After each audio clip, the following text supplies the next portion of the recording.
So welcome back to the channel, everyone. Today we're going to be looking at the ASUS ZenBook S16. So we've done a review on this already with the MacBook Pro M4 Max, and today I thought it deserved a more in-depth look at by itself. So I'm going to do a review on its own. I think overall I've used it for 3 weeks now, and it has been a fantastic laptop, but it does have some drawbacks, which I'll go over in this video, and it also has some great aspects to it, and there is reasons why you should buy it. So let's look at the points of my opinion on this laptop in this review, and we'll get right into it.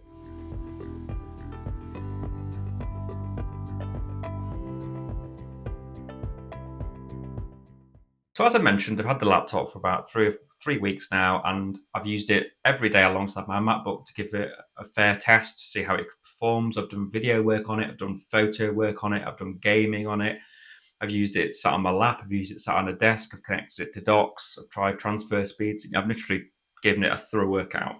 And overall, for office-based work, it's fine. It's a good laptop. Let's go into the sort of the impressions of it. And when you unbox this laptop, as I'll put a link to my unboxing video, it is a beautifully designed laptop. So it has it's probably one of the best packaged laptops I've seen, and well presented laptops. Like, it comes in a lovely box inside the other box, and when you first pick it up, it feels fantastic with its aluminium and ceramic finish on the actual outside. And it's so thin and light. Like, it's probably the thinnest and lightest laptop I've tried in the studio. I haven't tried many Windows laptops, but I have used Windows laptops at my other jobs, and they are nowhere near as thin and light as this. So initial impressions were really good. I was really excited about this laptop. I read some really good reviews online about how good it was. So I thought this is going to be a beast. It's going to really, really perform well. And overall, for more performance-based work, I find it doesn't, unfortunately. I find it has some drawbacks, and I really want to go over it now in this review and let you know my opinions on that.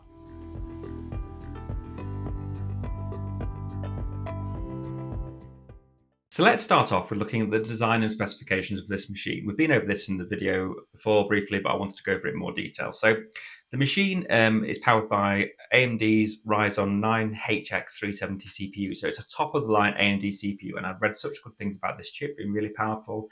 We don't do benchmarks on this channel, as you know, because I don't want to get into too much technical jargon, but I'd seen that it technically benchmarked as well as some of the more powerful laptops on the market, like the MacBooks M3 and M4. So this is the reason why I wanted to get it in the studio, because I was hoping that it would be a good one I could recommend to people over the MacBooks. I know not everyone likes Macs.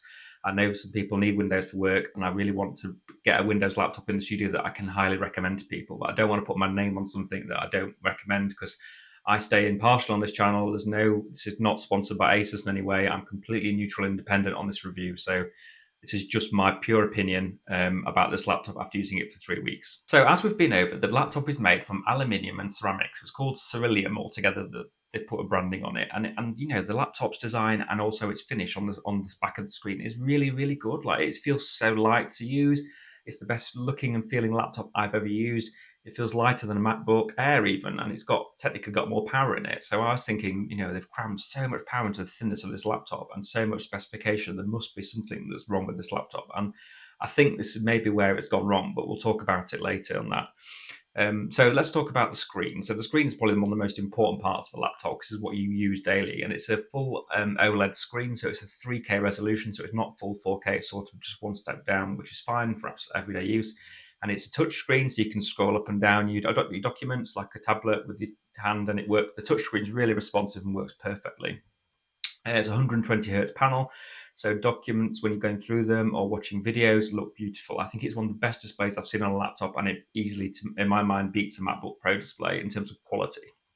So I've had a few people. So as some of you may know, OLED panels have a reputation when they first came out for suffering from burn-in, which is basically where an static image gets stuck on the screen. You can't get rid of it. So this was way back in the days of plasma screens. For those of you who remember those, before we had LCD displays only, everyone used to buy plasmas and say, don't leave images on them for a long time because they'll get burnt in. And I had several plasma TVs at the time. I never had a problem with it. Manufacturers cottoned on to this, put software into their TVs that stopped it happening. And they've done the same with OLED. I've got an OLED TV downstairs. I know friends who've got OLED TVs.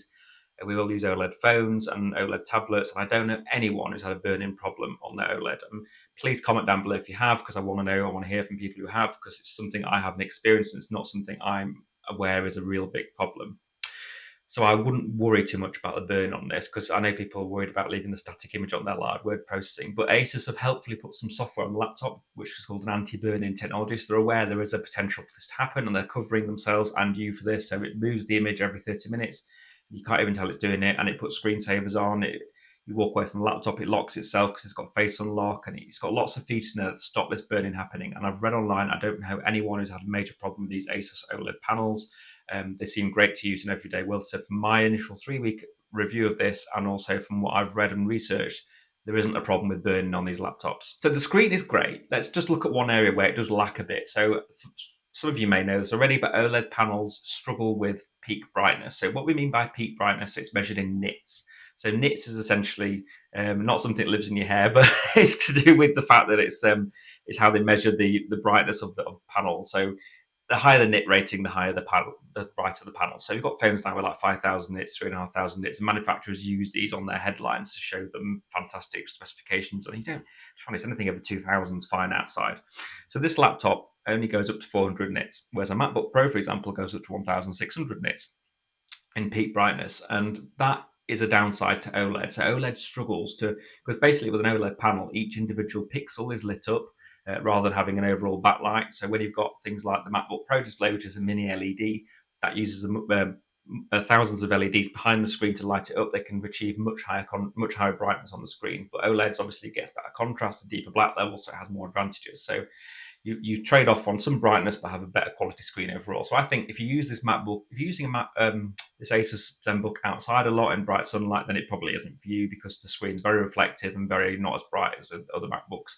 And also, if you whack the brightness right up, it drains the battery really quickly. So if you're going to be using it outside all the time, I would look elsewhere. I'd look at the MacBooks, or look at other products, Windows products that have a brighter screen. So just look at the nit rating on the screen if you need something bright. And Apple do something called nano texture display on their MacBooks now, which is really good, and it gives you like a matte finish on the display. And some people really like that, but it is an extra £100, but it's worth it if you're outside. One last thing on the chassis side of things, it actually does have a military grade spec on the chassis. So ASUS have tested this to military grade standards, so it should, and it feels like it will withstand impact if you drop it or anything. I haven't dropped it, but it feels like it will withstand a decent amount of hammer. So it's one of those laptops you could easily throw in a bag and not worry about it. I think it feels really well built. Well, it feels easily as well built as the MacBook, so don't think it's not going to be. Quality wise, it feels just as good. So ASUS have actually put a decent speaker system in this laptop as well. So we used to get thin and light laptops with terrible sound systems. I remember looking at them years ago, and they had really, really bad sound systems in them. So ASUS have partnered with Harman Kardon, which you know is part of Samsung Group now, and they've produced some excellent sounding speakers. So the new MacBook Pro, for example, has a 6-speaker system with subwoofers in, and this has a very similar setup, and it sounds very good. Like for watching movies on, it supports Dolby Atmos, the screen supports Dolby Vision, so it's got great sounding speakers, and it can easily. It's a great laptop to watch films on the go on. I'd highly recommend it if you're looking for something with a nice big screen, because it's a 16-inch screen, but it doesn't feel like a 16-inch screen, so the form factor feels quite compact for the size because of its thinness. So if you're looking for something to watch movies on the go, then this is ideal because it's got great sound and great screen. Also on this laptop, one of the things that impressed me was the number of ports on it. So it has two USB-C 40 gigabit ports, which is really, really fast, because most laptops come with 30 or 20 or even 10. It has a USB-A high-speed port. It has a HDMI output, and it also has an SD card reader, which is from testing was really high speed. So I could transfer gigabit files over to my external hard drives really, really fast. So performance-wise on the ports, that was really, really something that was impressive for me, and I was a particular highlight of this laptop. So another pro for the laptop was the transfer speeds on the ports itself. And it also has a headphone jack as well, which is really useful for microphone or headphone plug-in if you're still using wired headphones for gaming or whatever, and you don't want the Bluetooth lag, so that's really helpful. And so overall, it's got enough ports and connectivity-wise, and it has Wi-Fi 7, it has the latest Bluetooth, so I had no problems with downloading high-speed, lots of games, video files off the internet in high speed with using my Wi-Fi 6E router, which is not 7, but it's still really fast. So it ran really well in terms of everything else.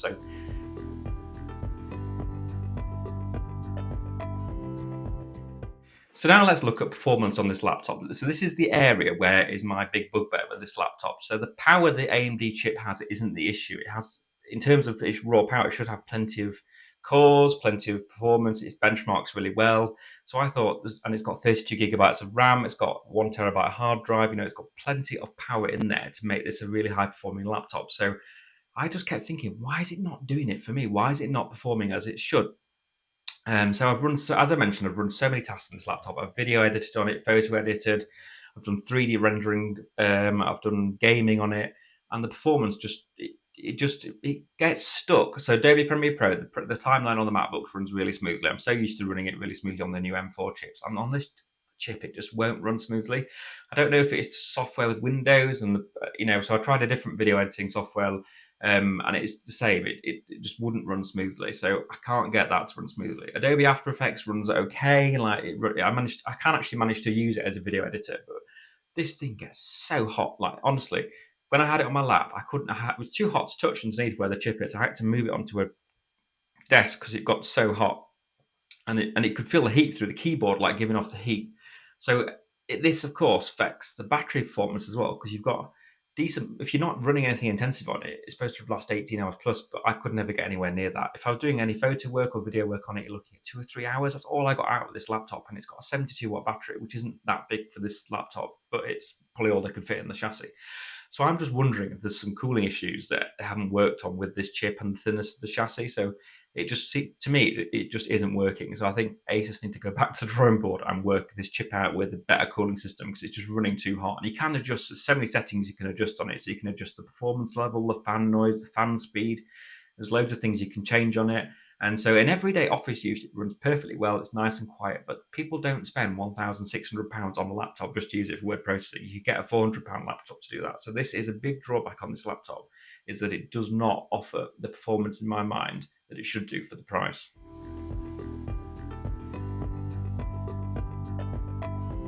So let's move on to battery life. So this has got a 72-watt battery, as I mentioned, which is rather small for this size laptop. So you're looking at MacBooks have slightly bigger batteries, like 96 watts and everything like that. So but the chassis on those were a lot thicker. So this has got a lot thinner, more space to put, a lot less space to put a battery in. And as I mentioned, 8 to 9 hours is what I got out of it under light use, and probably 2 to 3 hours under high use. So it's got different ways of changing the performance on it. So you can have it high performance or low performance on the battery. So that may be one thing to look at.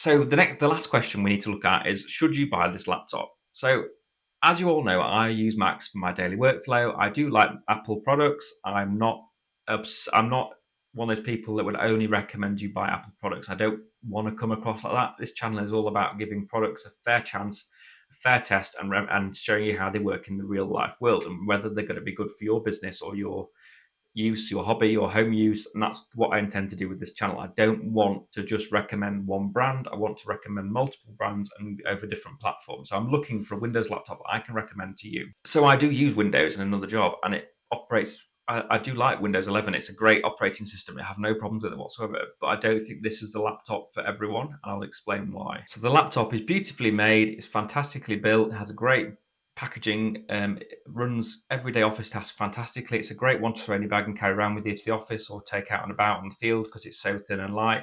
It has a bit of a disappointing battery life, and the Ryzen CPU gets too hot. So they're the two main drawbacks of this laptop. It's got a fantastic OLED screen.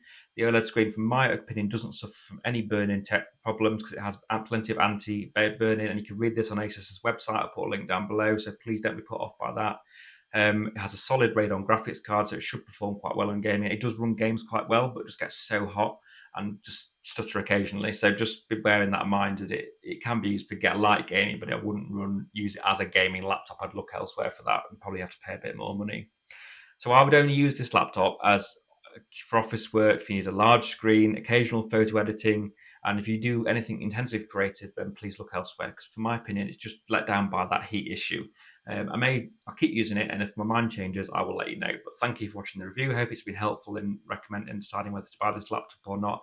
As I say, I'm not endorsed by ASUS in any way, so this is a fair, neutral opinion, and I'm not trying to impose Apple products on anyone, but I would look at other Windows laptops if you're looking at a Windows laptop in this price range for more creative work. I hope you enjoyed the review, and if you have, please give me a subscribe and a thumbs up down below. Thank you very much.